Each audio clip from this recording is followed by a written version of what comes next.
C&G Baby Club's Love Don't Judge campaign is all about celebrating and empowering parents. And today I am joined by the incredible Jake Graf. We'll be talking all about the judgments he has faced as a parent. Jake, you are the epitome of a trailblazer, paving the way for the future generation and trans community. Do you wish you had a role model like yourself to look up to when you were younger?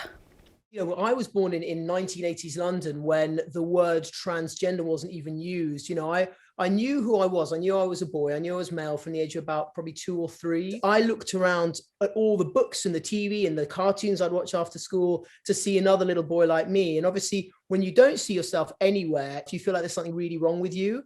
And so for me, just to have had anybody that looked like me, who was a boy who had to kind of, amend their body so that it felt like the right body for them, would have been amazing. And I think, that's why visibility is so important. And you are doing such a phenomenal job. You and your wonderful wife, Hannah, became parents to your daughter, Millie. Congratulations. And it must just be indescribable watching Hannah become this new role as a mother.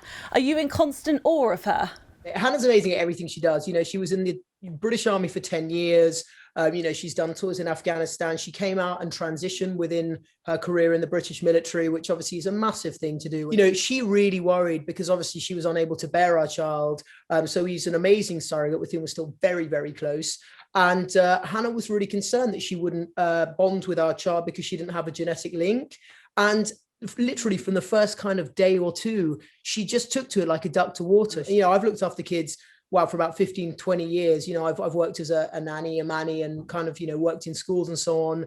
But to see Hannah, the way she took to it, has been just phenomenal. What a hero. And to have her as a wife as well, you must just be the most indestructible team together. Now, we are all so lucky to have access to a tiny slice of your life. Do you feel a responsibility to show up for your audience? When the documentary came out and we had thousands of messages of support, Hannah, literally her inbox was just, it exploded with all these wonderful women just saying, I watched you struggle with not being able to bear your own child.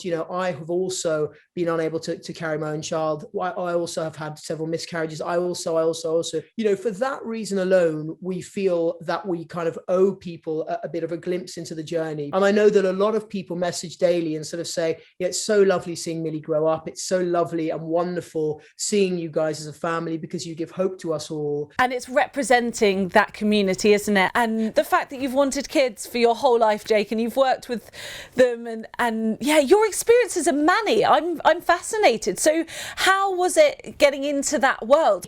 Was there any judgment towards you coming into their house as a manny? I love that phrase. I've always loved being around kids. I'm quite childlike. I worked obviously as a nanny. It's exactly the same thing. You're just walking and looking slightly different. So finding work, I have to say, as a female childcare person is a lot easier, I guess.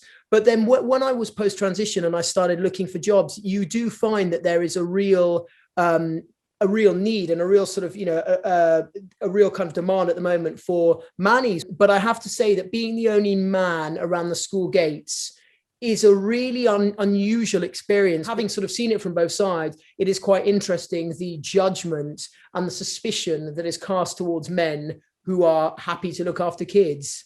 We're in 2021. Obviously, we are breaking down barriers. Millie has both you and Hannah, and you bring her up in a safe, non-judgmental house. When I was, as I say, growing up in kind of 80s and 90s, I remember being the little girl who, much I think like a lot of little girls, you're sort of put into a dress and you're expected to look pretty. And I would beg and plead and say, please don't put me in a dress. Please, I'll wear smart trousers. I'll wear smart anything. I'll wear a suit, anything. But obviously no one wants their little girl at sort of 4, 5, 6 to be in a suit, because it's weird and society doesn't like it. And then you're judged as a parent. For Millie, if she wants to wear pink, if she wants to wear a dress, if she wants to dress up as her younger cousin does, as Elsa from Frozen, have at it. But if she wants to run around in tracksuit and shorts, we're going to support that, because I can't imagine anything worse than your child growing up and having those feelings of, well, my mum and dad didn't let me be who I wanted to be. Surely when you're signing up to be a parent, you're going, do you know what? I have decided to be your parent, and I'm going to accept you and allow you to be you 100%. And all I want is for you to be happy. Jake, thank you so much, honestly, just for letting us all into your lives, especially as a father. You're running around, looking after Millie, and obviously taking care of Hannah as a mother. But thank you so much for your time, and you are phenomenal. Just keep doing what you're doing, shattering stereotypes and breaking down barriers. Lots of love.